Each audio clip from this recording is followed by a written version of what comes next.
لیکن انہوں نے ڈونلڈ ٹرمپ کے سامنے کہا تھا کہ جب یہ جنگ ختم ہو جائے گی تو میں آپ کی طرح سوٹ پہن کر آؤں گا اور آپ سے بات کروں گا. آپ کو یاد ہے وہ ملاقات جس طریقے سے ایسے انگلی ہلا ہلا کے دونوں ایک دوسرے سے بات کر رہے تھے. ولادیمیر پوٹن جو ہیں یہ ایک ایسے لیڈر مانے جاتے ہیں روس کے کہ جس کے مختلف ملکوں کے ساتھ اچھے تعلقات بھی ہیں، لیکن یہاں پر جو معاملہ یوکرین کے ساتھ ہے تو ظاہر ہے کہ یہ معاملہ بہت دور تلک جانے کا خدشہ پیدا ہو گیا ہے. ترکی میں مذاکرات ہونے ہیں اور اس کی تفصیلات بھی بہت جلد آ جائیں گی کہ کن شرائط کے تحت یہ امن مذاکرات جو ہیں یہ ہونے ہیں. ایک طرف یہ تیاری ہو رہی تھی اور دوسری طرف یوکرین نے اتنا بڑا حملہ کر دیا. اس میں اب ظاہر ہے کہ روس کا معاملہ اب بڑھے گا امریکہ کے ساتھ بھی. امریکہ نے ولادیمیر پوٹن کو پاگل قرار دیا ہے. روس اور چین کی قربت بھی جو ہے اس کا امکان بھی بہت زیادہ ہو گیا ہے اس معاملے میں، اس سارے معاملے میں، کیونکہ جب اس طرح کا معاملہ ہوتا ہے تو پھر مختلف ممالک کی سپورٹ بھی حاصل کی جاتی ہے. یہ جو جس طریقے سے اسمگل کر کے ڈرون پہلے پہنچائے گئے، تجارتی جو مقاصد کے لیے استعمال ہونے والے ٹرک ہیں ان کے ذریعے پھر وہاں پہ پہنچائے گئے، اور آپ کو یاد ہے کہ جس طریقے سے پیجر حملے ہوئے تھے اسرائیل کی طرف سے شام میں، لبنان میں، اچانک سے جو ان کے پاس لوگوں کے پاس پیجرز تھے وہ پھٹنا شروع ہو گیا، اس میں جانی نقصان بھی ہوا تھا. اب ظاہر ہے کہ اس میں ایک طویل مدت لگتی ہے، یہ راتوں رات نہیں ہے کہ ایک منصوبہ بنا اور اس پر عمل درآمد ہوا. یہ جو یوکرین نے کیا ہے اس میں 18 مہینے لگے ہیں. 18 مہینے کی منصوبہ بندی، فزیکلی ڈرونز کو پہلے زمینی راستے سے پہنچانا اور وہاں پہ بٹن دبا کے ان کو کہہ دینا کہ آپ اڑ جاؤ، بس ہٹ کر دو. 41 طیارے، وہ طیارے جو ایٹمی ہتھیار لے جانے کی صلاحیت رکھتے ہیں. دنیا اب اس بات پر سوچ رہی ہے کہ کیسے خود کو مضبوط کیا جائے. ہر ملک جو ہے اس حوالے سے اب ڈرون ٹیکنالوجی کی مانگ میں اضافہ ہو رہا ہے. 45 لاکھ ڈرونز کی بات ہو رہی ہے کہ یہ یوکرین کے پاس ہیں، اور مزید یہ اب خریداری بھی ہوگی، اس کی مینوفیکچرنگ بھی ہوگی، اور ہر ملک یہ کوشش کرے گا کہ اس کے ملک کے اندر یہ چیز ہو. میرا فوکس میں آپ کو بتا رہا تھا کہ پاکستان، افغانستان اور ہندوستان ہے. ہندوستان کے پاس ڈرون ٹیکنالوجی ہے، پاکستان کے پاس بھی ڈرون ٹیکنالوجی ہے جس کا استعمال بھی کیا جا رہا ہے ملیٹنٹس کے خلاف. کواد کاپٹر یا ڈرون کے ذریعے جو ہے اس مانیٹرنگ بھی ہوتی ہے، نگرانی بھی ہوتی ہے، اور ٹارگٹ کو ہٹ بھی کیا جا رہا ہے. افغانستان کے پاس کیا ہے؟ افغانستان میں بڑا سنجیدگی کے ساتھ اس معاملے پہ سوچا جا رہا ہے. میں آپ کو یہ بتانے لگا ہوں کہ وہاں پہ اگر وہ کہتے ہیں کہ جی ہم بہت جدید طیارے نہیں خرید سکتے، ہماری معیشت، کمزور معیشت اس بات کی اجازت نہیں دیتی کہ ہم کوئی تگڑی قسم کی ایئر فورس جو ہے یہ بنائیں. ہاں یہ ہو سکتا ہے کہ ہم ڈرون طیارے جو ہیں، ڈرون ٹیکنالوجی حاصل کریں، لیکن دنیا کے کسی ملک نے افغان طالبان کو بطور حکومت تسلیم نہیں کیا. کیا افغان حکومت یہ کر سکتی ہے کہ کسی بھی ملک کے ساتھ کوئی معاہدہ کر لے ڈرون ٹیکنالوجی کے حصول کے حوالے سے؟ یہ ایک بہت اہم سوال ہے. اور اس ساری صورتحال میں اگر آپ دیکھیں، پاکستان نے جب فضائی کارروائی کی تو افغانستان اس کا کوئی جواب نہیں دے سکا. ایران اور پاکستان کا معاملہ الگ تھا. آپ کو پتہ ہے کہ جب ایران نے میزائل داغا پاکستانی حدود کے اندر، ٹارگٹ کیا اپنا ہدف، تو پاکستان نے پھر جواب دیا میزائل داغ کر. وہاں پہ وزیر خارجہ نے پھر فون کیا، پھر صفائی پیش کی. وہ وزیر خارجہ پاکستان آئے، اور اس کے بعد پھر ہم نے دیکھا کہ ڈاکٹر ابراہیم رئیسی جو صدر تھے ایران کے، وہ پھر پاکستان آئے. بہت جلد وہ ایران اور پاکستان کا معاملہ جو ہے یہ خوش اسلوبی سے پھر طے ہو گیا. میزائل حملوں کا تبادلہ ہوا تھا دونوں کے بیچ میں، اور وہ وزیر خارجہ اور ایران کے اس وقت کے صدر پھر ہیلی کاپٹر حادثے میں شہید ہو گئے تھے. آپ کو یاد ہے کوئی بھی کسی بھی دوسرے ملک پر جب حملہ ہوتا ہے تو جو متاثرہ ملک ہوتا ہے وہ فوری طور پر جواب دینا چاہتا ہے. جس طرح پاکستان کے اوپر 6 اور 7 مئی کی رات کو ہوا، پاکستان کے اوپر اٹیک کیا ہندوستان نے، پھر اس کا بھرپور جواب دیا پاکستان نے جوابی کارروائی کر کے. اور اس میں جس طریقے سے ہماری میزائل ٹیکنالوجی کا استعمال کیا گیا، ڈرون ٹیکنالوجی کا استعمال کیا گیا، اور وہ جدید ٹیکنالوجی جو چین نے فراہم کی تھی پاکستان کو.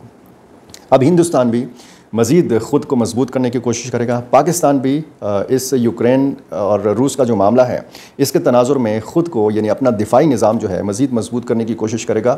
اور ملیٹنٹس جو ہیں جو پاکستان میں سرگرم ہیں، چاہے وہ بلوچستان میں ہیں، چاہے وہ خیبر پختونخوا میں ہیں، وہ بھی ڈرون ٹیکنالوجی کے حصول کے لیے کوشاں ہیں. ان کے پاس ہے یہ ٹیکنالوجی اور یہ مزید اس چیز سے خود کو لیس کرنے کی کوشش کریں گے.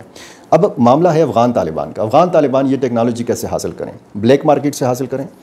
بلیک مارکیٹ میں یہ چیزیں اویلیبل ہیں، جدید ہتھیار بھی اویلیبل ہیں، اور اگر ڈرون ٹیکنالوجی ان کے پاس آ سکتی ہے، ملیٹنٹس کے پاس آ سکتی ہے، تو پھر افغان طالبان بطور حکومت، بطور ریاست یہ ٹیکنالوجی حاصل کرنے کے لیے کوشش کر سکتی ہے. اور اس میں کوئی ملک اگر مدد دے سکتا ہے دفاعی حوالے سے مضبوط بنانے کے لیے افغان طالبان کو، تو وہ روس بھی ہو سکتا ہے.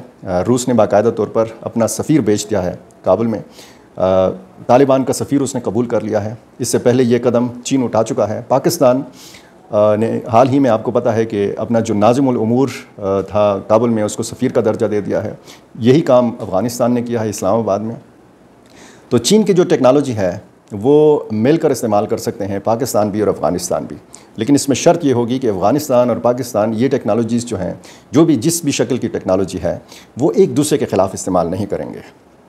دنیا بڑا تیزی کے ساتھ بدل رہی ہے، ٹیکنالوجی بڑا تیزی کے ساتھ ترقی کر رہی ہے، اور اس میں آرٹیفیشل انٹیلیجنس کا جو رول ہے وہ بہت زیادہ اہم ہے. یہ چونکہ بہت زیادہ ٹیکنیکل معاملہ ہے، لیکن میں صرف بتانے کا مقصد یہ تھا کہ دنیا جو ہے نئے طریقے جو ہیں اپنی دفاع کے حوالے سے یا دوسرے ملک پر حملہ کرنے کے حوالے سے، یہ حکمت عملی جو ہے وہ چینج ہو رہی ہے.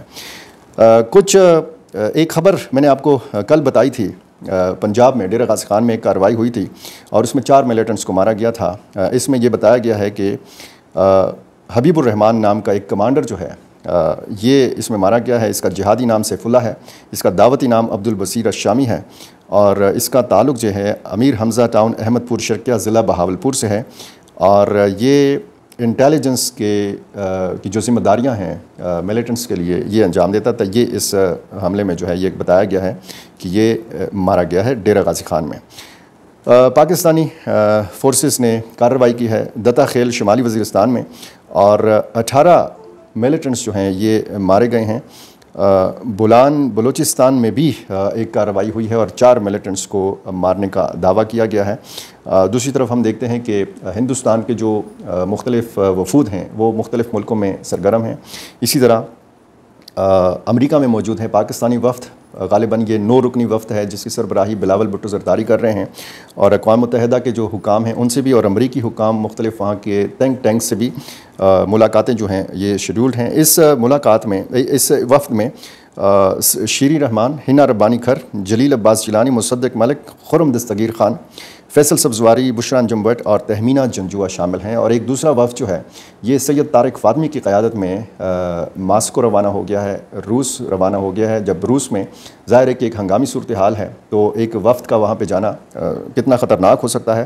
ظاہر ہے کہ جب آپ یہ ویڈیو دیکھ رہے ہوں گے تو ہو سکتا ہے طارق فاطمی صاحب جو مشیر خارجہ امور ہیں وزیر اعظم پاکستان کے، یہ وفد ہو سکتا ہے کہ روس پہنچ چکا ہو. معاملات کچھ اور بھی ہیں. اگلی ویڈیو تک کے لیے اجازت دیجیے، اور میرا چینل اگر آپ نے سبسکرائب نہیں کیا تو یہ کر لیجیے، اور مجھے اپنی رائے سے ضرور نوازا کیجیے. بہت شکریہ.